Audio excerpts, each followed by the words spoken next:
আমি আজ আর একটি নতুন ভিডিও নিয়ে আপনাদের সামনে এসেছি।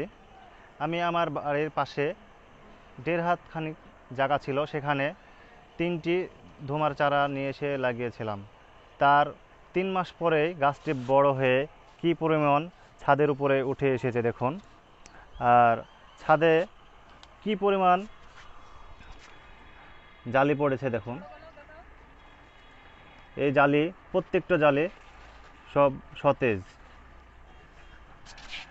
এই যে দেখুন এখানে কি পরিমাণ ধুমা ধরে আছে, আপনারা দেখুন। এই যে কিছু ধুমা আমরা গাছ থেকে পেড়ে আপনাদেরকে দেখাই।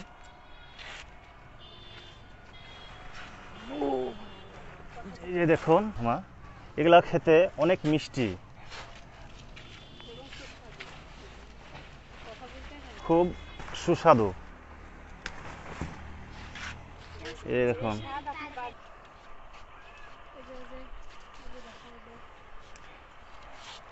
এই যে দেখুন কি পরিমাণ ধোঁয়া ধরে আছে গাছে। প্রত্যেকটি ডোগায় ডোগায় এবং প্রত্যেকটি জায়গাতে ধোঁয়া ধরে আছে। এই যে দেখুন কি বিশাল ধোঁয়া। আর জালি দেখুন আপনারা, এই গাছের ডোগাতে কি পরিমাণ জালি। এই যে দেখুন, এই যে দেখুন। আপনারাও চাইলে আপনাদের বাসার পাশে জায়গা ফেলে না রেখে আমার মতো এইভাবে আপনারা তাদের উপরে নিয়ে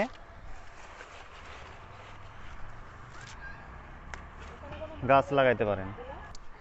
এই যে দেখুন এখানে আরও একটি আমরা ডগা দেখছি, এখানেও কি পরিমাণ দেখুন জালি পড়েছে। এই যে দেখুন প্রত্যেকটি গিটে গিটেই জালি। এই যে দেখুন এমন কোনো জায়গা নাই সেখানে জালি নাই।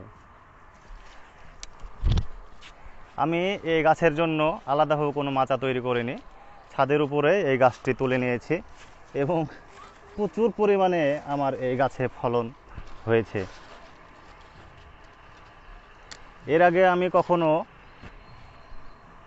এই ছাদে গাছ তুলিনি, এবার প্রথম। আর মানে আমি ভাবতেই পাচ্ছি না যে এত পরিমাণ জালি এই গাছে আসবে। এই যে দেখুন গাছের ডগা, কোনো ডগা মিস নাই যে ডগাতে জালি নাই।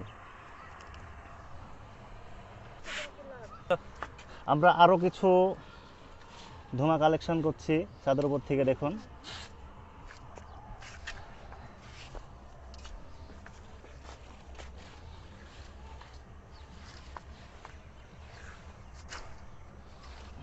এই ধুমা বিশাল গাছের লতা পাতা দেখুন, পুরো ছাদ মিলিয়ে আপনারা।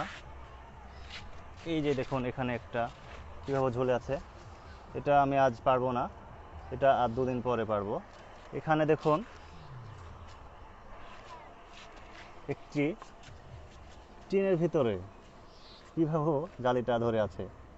এই যে দেখুন এটাও বড় হয়নি, আমি কিছুদিন পরে এটা আবার পারবো। দেখুন আমরা কতগুলো ধুমা পেড়েছি গাছ থেকে।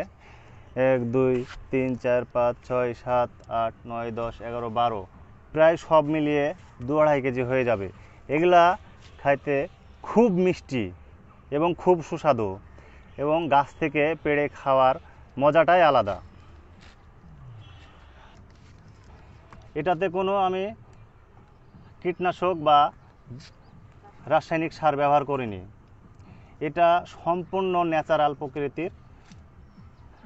আর আপনারা আপনাদের বাড়ির পাশে গাছ লাগিয়ে ছাদে এভাবেও আমার মতো উঠে নিতে পারেন এবং প্রচুর পরিমাণে আপনাদের এই ধুমার চাহিদা পূরণ করতে পারেন। এতক্ষণ যারা আপনারা আমার এই ভিডিও দেখলেন আমার সাথে, তাদেরকে সবাইকে আমার ধন্যবাদ।